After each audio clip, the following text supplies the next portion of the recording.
The odor of dried urine stained the air. Bat wrinkled her nose, and Ema snatched a linen napkin from the table to cover her nostrils and mouth. Chester doubled over and coughed. "Hey, mister, I been waitin' on them sandwiches," a gravelled voice came from behind. Bat and Ema turned towards the offensive smell. Chester straightened up. He put a gentle hand on Bum's bony shoulder. "This is my friend Bum," he introduced. "Bum?" came Ema's muffled response. Bat simply nodded and moved closer to Ema. Chester took Bum by the arm and began leading him back to his seat. "Now you let me finish up with these lovely ladies, and I'll be right with you, okay? You go on and sit down," Chester said. Bum nodded. "All right, but Glory, she's waitin'. Gotta get to this train station before her shift is up at the coffee shop." Sure. I'll get you all set in a minute," Chester reassured. Ema and Bat watched with a rapt curiosity while Chester pulled out the chair and guided Bum to sit down, and then pushed the chair closer to the table. "Now finish what's left of your chocolate," he instructed, and moved the mug under Bum's nose. "Is there anything we can do to help?" the women wanted to know when Chester returned. He shook his head and continued stacking dishes on the food tray. "Not much. He's a victim of these bad times. I think he got kicked out of the assisted living center he was at. The state shut down a bunch of them. No money left to keep them afloat. Well, at least that's what they say." The women gazed towards Bum's table. He is scooping cheese out of the bottom of his mug with his dirty fingers. "Oh, poor man. He has a fight. Nothing but rags and hair. And there's nobody to help? No family or friends?" Bat said. Her brown eyes widened with concern. Chester heaved the wooden tray full of dishes to his solid shoulder. "He keeps talking about this Glory person. Says she's his wife and that she's at that old abandoned train station just down the road here." "Oh my, that old place? Well, something has to be done," Ema said, and began a determined walk towards Bum's table. Bat followed close behind. Chester hung back. Ladies?" he called after them.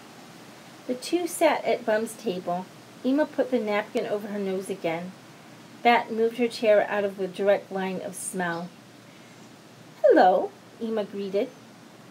Bum looked up, his fingers still in his mug. He gave the women a deep, unwavering stare. They were unmoved, though. Bat jutted her head out slightly. Her eyes roved over his dirty form. Chester finally found his feet and came to the table. "Says his name is Bum. I'm thinking he can't remember his given name. Maybe he got some kind of dementia going on." Chester watched as Bat took Bum's gaunt face between her two hands. The red polish on her nails was brilliant against the patched gray and white beard that broke his skin like barbed wire. She moved her face a little closer to his and brought a forefinger to his temple and moved it downward to the top of his cheekbone. She angled her head as if she were trying to focus on some small, unseen detail. After a moment or two of scrutiny, her mouth fell agape and the color drained from her cheeks. Her hand dropped. "Oh, my," she breathed. She slumped against the backing of her chair. "What?" Ema asked. "Look at him closely," she whispered. Ema leaned forward and studied Bum for a long moment. The linen napkin fell to her lap. "No, this can't be," she said. Chester looked from one woman to the other. "Do you know him?" he asked hopefully. Bat's hand came to her mouth. Her eyes went glassy. "I never knew this. Oh, my," she said. "Do you think it's a good idea to help in some way?" Ema asked. Bat shrugged. Chester's gaze shifted from one woman to the other again. "Do you recognize him? Can you help?" Ema nodded. "He's an old friend." Her voice was weak. "That's great. What's his real name? Do you know of any family or friend that can come for him and Glory?" No, we don't know anyone who can help him. At least not here, Emma replied. Well, he and Glory need some kind of help. If you two can rack your head about some relation you might remember. I'd like to try a shelter, but with this weather being so cold, they all filled up, I'm sure.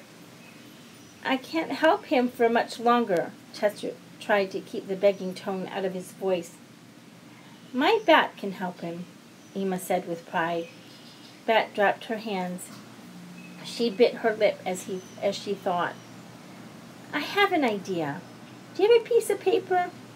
I know where you can take him. I have a friend. She has a clinic, she said, and then gave Emma a wink. Ah, yes. Yes, you do. Emma's brown eyes gleamed. Chester reached into his apron pocket for his notepad. Here, use this. My daughter is a healer, Emma told him. Oh, is that like a doctor? Chester asked. Emma nodded.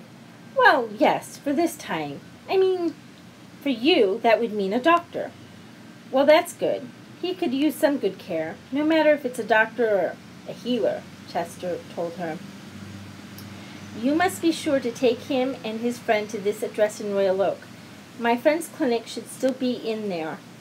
She will be able to give him the help he needs, Bat instructed as she hurriedly wrote down the address and handed him back the notepad. Sure, anything, so they don't have to spend a freezing night in that old train station. Both women came to their feet. Well, dear Chester, this was such a pleasure. We must be going now, or we'll miss our way back home, Bat told him with a smile. Please take good care of Bum, Emma added. She gave Bum's shoulder a pat. Are you sure I can't give you something to take on the road? Give the Colombian coffee a try. Mrs. Sherman buys it right from her own village. No disappointments, I promise. They chuckled. We are so short on time. We must really be on our way, or we'll get stuck here, Bat replied. Well, just make sure you stop in the next time you're in this part of town, Chester told them as he ushered them towards the lobby doors.